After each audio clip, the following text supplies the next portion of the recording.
Talking to Ryan Gilleland, head coach of the Cavaliers. Cavaliers pull one out. Let's talk about the good first. What did you see in the sixth inning?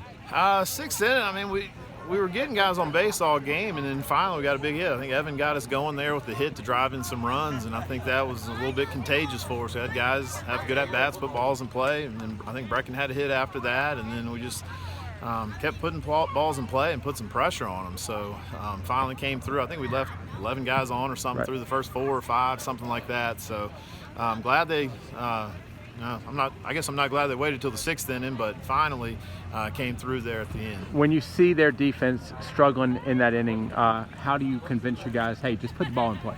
Yeah, I mean, that's always our, especially with 2 strikes. Right. I mean, less than 2 strikes, we want to make sure we put the ball in play hard somewhere. But with 2 strikes, definitely want to just put it in play and see what can happen. And some guys stepped up and did that for us. Were you disappointed in the first 5 innings?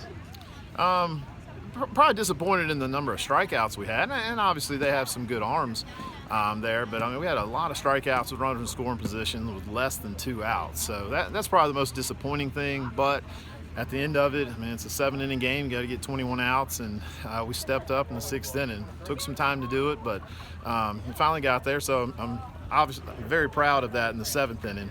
As disappointing as some of those early innings were. I would say that they were pretty hyped up in the 6th inning. Were you afraid of them getting, coming back down to earth a little bit in the 7th? Because you can't play that hyped up, because then you're going to press. Yeah, no doubt. I mean, our kids were excited, and I think after that 5-run inning, and that's probably the most we've been down all season right there. So I think it took some air out of our sails right there. But I think they finally figured out we were kind of running out of time right there, and the energy came back in the dugout, and I think our hitters fed off of that as well. How big was it to get this one heading into spring break?